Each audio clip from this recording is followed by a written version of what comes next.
Hi, Joey. We just got done discussing all this, but I thought I would just follow up with some details on this before you start a new one for this coming week.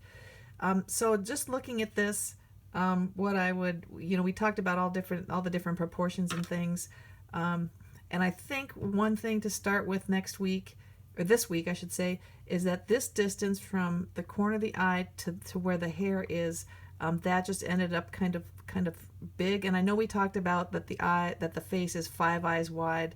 When we look at the distance here on the face here, if we look at the distance of your eye from the inside of the eye to the outside, this space is shorter.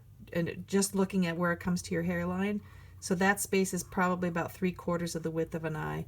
So if we make this size, if this part right here a little bit smaller, a little bit narrower, and we come straight down, you talked about how this seemed too wide over here. You could see that if we narrow this down to right here and we brought it down, you would get that, you wouldn't have that angle right there, and it would narrow the jaw down. Like over here, it comes down and it just very slowly curves over. And so that if this was smaller, if we started out up here and made it narrower, it would change that. So it's kind of like how we talked about, once you get the eyes in the right place and the right width and everything right here, then everything down below, you can use the eyes as kind of an anchor to figure out where everything else goes and compare where everything else goes. But it's just really important to get all these proportions just right.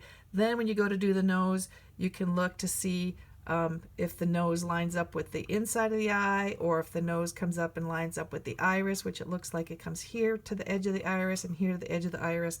And so maybe the nose should be just a little bit wider. When I squint and look at this nose and I look at this one just looks like right over here maybe a little bit wider, and right over here just maybe a little bit wider, just to reflect. And again, once you get the eyes right in the solid place, then you can tell where everything lines up with the eyes.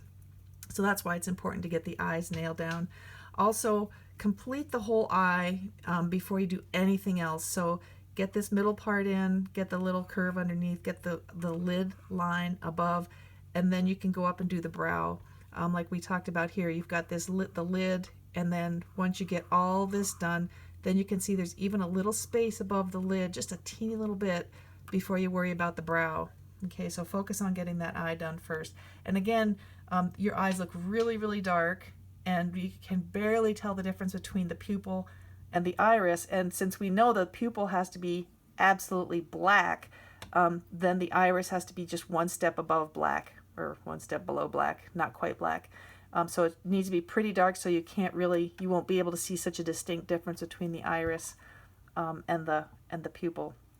Another thing that, real quick story here. I read a story about a study that they did with people's perceptions of faces that they see, and they had a model who they had two photographs of a woman, and in one picture they just had her eyes just as normal, and her pupil was kind of small. And then they changed the photograph so that her pupil was really, really big, and that was the only difference between the two photographs. And when they showed them to people, they kind of asked what people's impressions were just by looking at the photograph. And people's impressions were vastly different, even though the two identical photographs, and the only difference was the size of the pupil. And what they found was that the photograph where her pupil was enlarged, people tended to say more that she was kind and happy and warm and friendly, and that looks like somebody they'd want to be friends with, way more often than they had those kind of comments when her pupils were small. And the reason for that is that when our pupils get larger when we see something that we really, really like. So if we're meeting a friend, it's a totally unconscious thing, but because we have a warm feeling about somebody we really like, our pupils dilate ever so slightly. And that dilation is a totally unconscious thing, but it's a response to something you see that's very favorable. So when you do a drawing, even if you do this artificially, make sure they make the pupil a little bit bigger. Even if you can hardly see it in the picture, it's kind of like how you can hardly see your pupils. there's still a difference between the pupil and the iris. Make sure you accentuate the pupil, and it gives, it's kind of just like a little artist trick. Even in real life, if the pupil looks small, it will give people a different feeling if the pupil is really little than if it's larger and takes up more of the iris. So it's just kind of one of those little funky artist tricks that you can pull to make them look at your face and feel, make it, I shouldn't say that, look at your portrait and say, and have a different feeling than if the pupil was really, really small.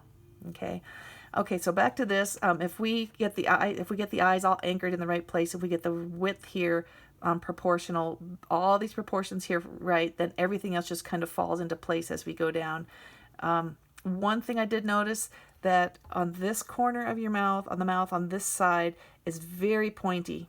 Okay, and I just want to emphasize that pointiness is what really makes us smile. So on this side, it's really, really obvious that it's very pointy. This side, it's just less obvious, and I think it's just because there's a little more shadow over here, but you still have a very pointy place here before it turns into this little bit of shadow here. So you have a good start here. I think it could just go out a little bit more and back, just a little pointier, a little more distinct, because you can see it's really distinct there. And then we talked about too that this side probably could go up a little bit more to the center, just a hair wider, so that it lines up with the pupil. Because over here, and this is one thing that we can do, is I just have a clear ruler here. The very outside edge of your mouth does line up right with the center of your pupil. And if we do it over here, we can see it's not quite, and that's just a teeny little thing. But if the mouth here goes a little bit wider, it just is a little bit of a broader smile. And then we did talk about this line here. If you look at the line here, it's just a very nice gentle curve. It's a little curve here, and then it gets kind of straight down here. And then this one goes slants and slants and slants, and then it takes the corner. And if you look at it down here, compared to over here, there still is a little bit of a shading here, but it drops off. It's very distinct down to here, and then it kind of drops off and gets very vague, just a hint of it down there. And then kind of have this little, almost looks like a dimple down here. We don't want to emphasize those places too much, and we want to do them very softly when we do them, so that we end up with just it's like a little value study. It's light, and then gets very gradually darker, and then it's dark, and then it kind of gets light again. So make sure you're making a little value study, gradual changes. If it's too much light and then dark and then light and then dark, then that draws our eye there, because there's a lot of contrast. And when that happens, people's eyes go there, and we really want people's eyes to look right here and at the smile, because those are the important parts of a face. And then the same with the little lines around the eyes. You can see when you squint, these kind of go away. You can kind of see them, but they're very, very light. And when I squint here, these show up. So make sure you're doing the same thing. Gentle curves, though, and super light. And these are teeny, teeny, teeny little value studies. Light, it gets dark, and then lighter and lighter, and that's what makes that wrinkle show up like it does. Those little happy lines there. Otherwise, the ears are in the right place. Make sure that the hair is lighter here. So you're going to want to make sure that it's if you do some shading on the face and some shading on the ear, the hair is going to show up lighter here in front of the ear. And then you can see that the hair comes almost down halfway past the ear. And here, what I might do, if this was mine, I would use my eraser and give yourself some highlights. And that's how we tend to think, if we're drawing hair, we color it all in with pencil.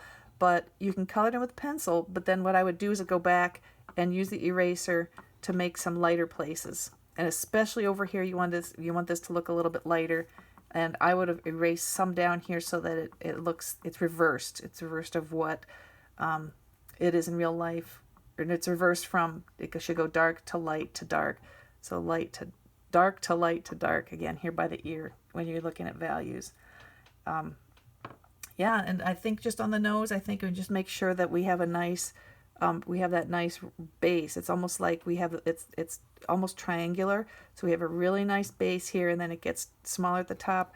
So we need a little bit more of a base here before it gets smaller at the top. When I look back and forth and I squint, because we aren't talking too much about the values on the face, you're getting them. You're leaving the highlight places where it's very lightest.